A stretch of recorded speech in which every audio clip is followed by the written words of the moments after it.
Bismillahirrahmanirrahim. Assalamualaikum warahmatullahi wabarakatuh. Kami akan menjelaskan materi mengenai bakteriofag. Sebelumnya kami dari kelompok 3 yang terdiri dari saya sendiri Amara Malik dan rekan saya Dina Francisca dan juga ada Erma Herawati. Hai. Langsung saja, yang pertama ada pengertian. Bakteriofag adalah virus yang dapat menginfeksi dan berkembang biak di dalam sel bakteri sebagai inangnya. Sederhananya, bakteriofag adalah virus yang khusus menyerang bakteri. Jadi kalau bakteri bisa menginfeksi manusia atau hewan, nah bakteriofag ini tuh justru kebalikannya, dia menginfeksi bakteri. Istilah bakteriofag sendiri berasal dari kata bakteria yang berarti bakteri dan pagin yang berarti memakan. Oleh karena itu, bakteriofag sering juga disebut sebagai virus pemakan bakteri, karena setelah menginfeksi, virus ini bisa menghancurkan sel bakteri tersebut.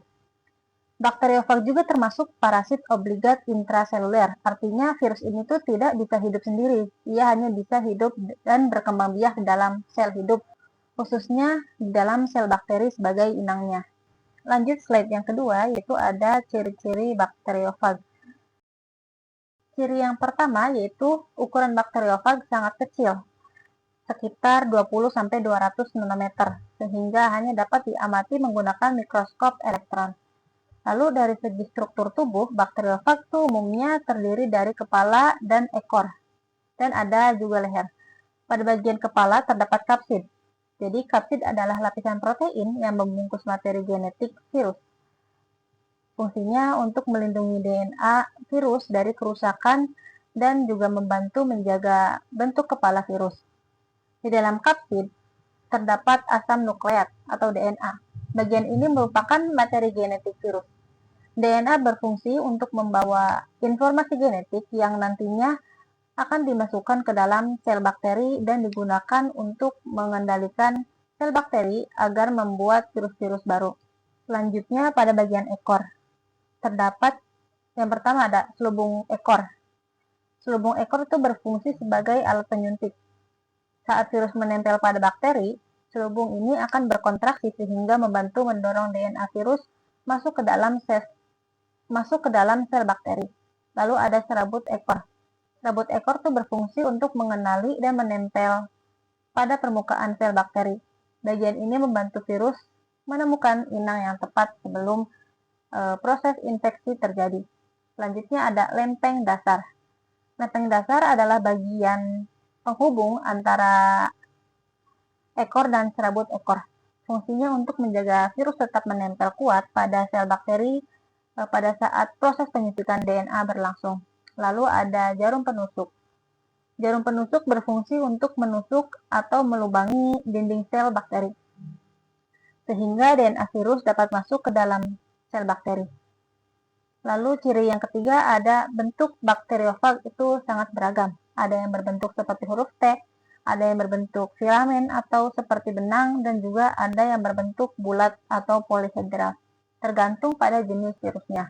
Ciri yang keempat yaitu bakteriofag bersifat parasit obligat, artinya virus itu tidak bisa hidup sendiri dan hanya dapat hidup serta berkembang biak di dalam sel bakteri sebagai inangnya. Lalu ada ciri yang terakhir adalah dalam proses reproduksinya bakteriofag akan mengambil alih mekanisme sel bakteri untuk membuat banyak virus baru. Setelah virus baru terbentuk, biasanya sel bakteri itu akan rusak atau pecah.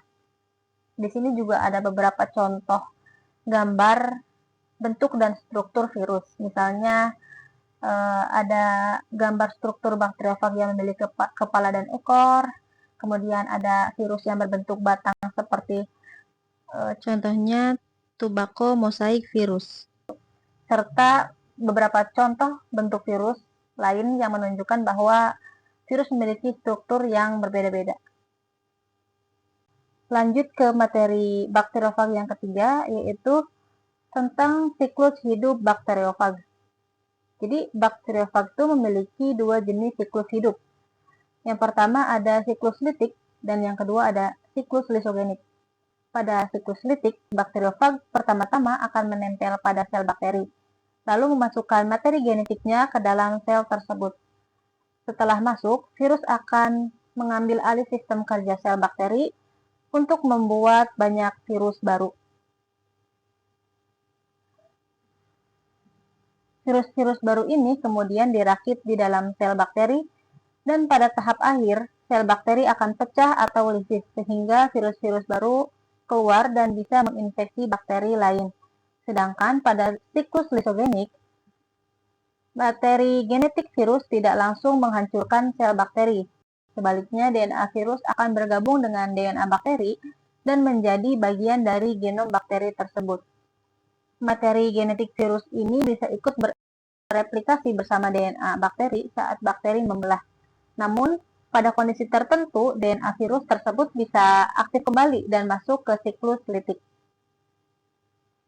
Halo, saya Dina Francisca. Saya akan melanjutkan pembahasan mengenai bakteriofag.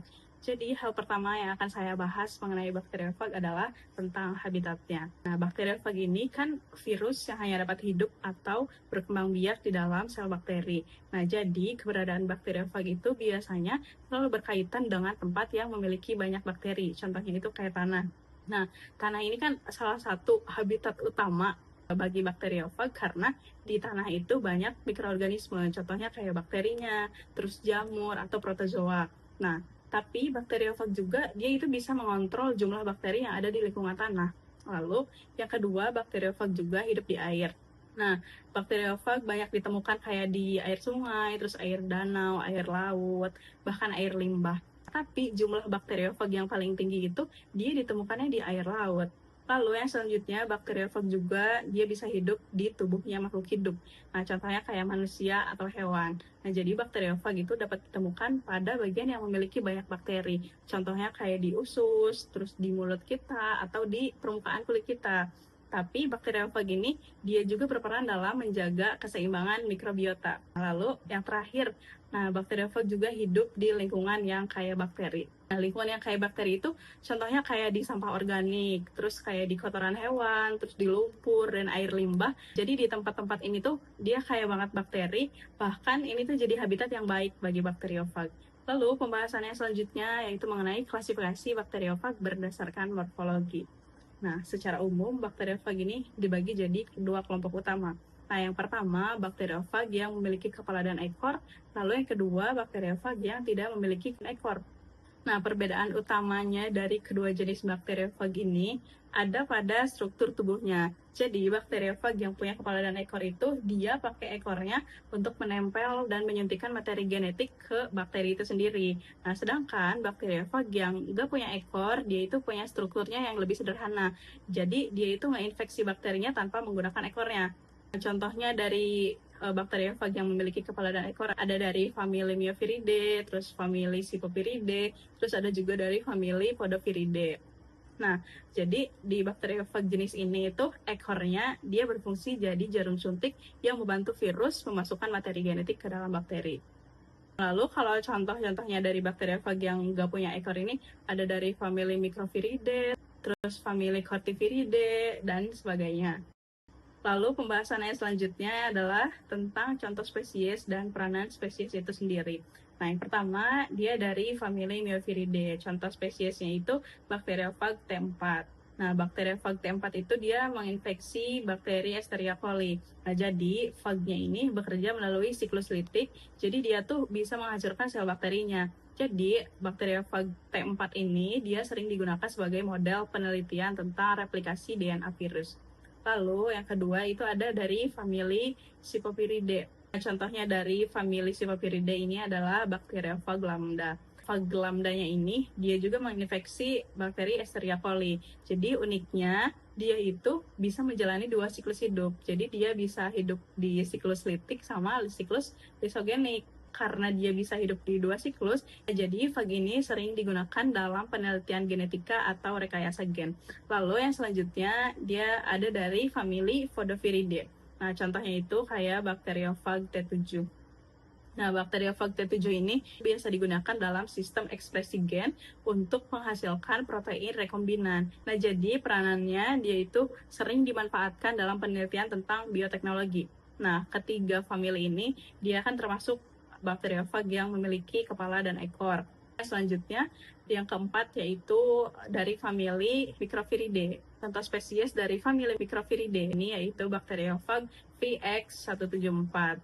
bakteriofag PX174 juga dia ternyata menginfeksi Escherichia coli. Jadi fag ini itu penting dalam sejarah biologi molekuler karena genomnya dari bakteriofag ini yaitu merupakan DNA virus pertama yang berhasil disequencing secara lengkap. Nah, jadi hal ini menunjukkan bahwa bakteriofag itu nggak hanya penting di ekologi tentang mikrobanya, tapi dia juga bisa bermanfaat di penelitian-penelitian ilmiah. Untuk contoh spesies dan penanaman selanjutnya itu ada dari famili Corticolophilidae. Adapun contohnya yaitu Bacteriophage PM2, di mana phage ini menginfeksi bakteri laut. Adapun peranannya yaitu sebagai model penelitian virus yang memiliki membran lipid. Untuk famili selanjutnya dari Tectiviridae, di mana contohnya yaitu Bacteriophage PR1. Phage ini menginfeksi beberapa bakteri gram negatif. Adapun peranannya yaitu berperan dalam penelitian struktur virus serta berperan dalam mekanisme penyuntikan DNA ke dalam sel bakteri. Selanjutnya dari famili Leviviridae, contohnya yaitu Enterobacteriophage MS2, di mana phage ini menginfeksi Escherichia coli dan berperan dalam penelitian replikasi dan genetika virus RNA.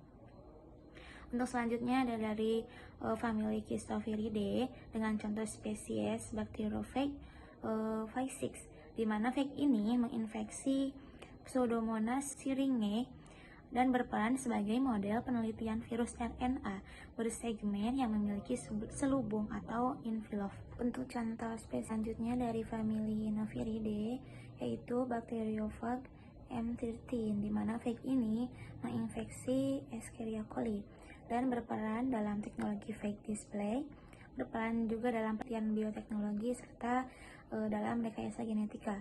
Untuk contoh spesies selanjutnya dari famili Lipotrixphilidae yaitu Achillianus filamentosus virus, di mana virus ini menginfeksi archaea di lingkungan ekstrim dan berperan dalam penelitian adaptasi virus pada suhu tinggi.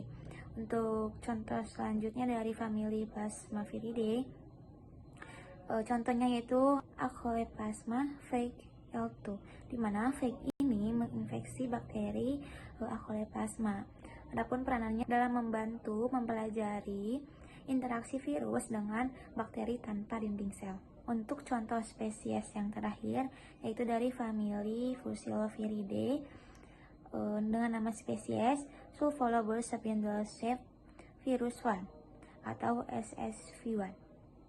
Virus ini menginfeksi Archaea genus Sulfolobus. Adapun peranannya yaitu dalam penelitian evolusi virus pada organisme ekstremofil, yaitu organisme yang dapat hidup atau berkembang biak pada suhu yang sangat ekstrim.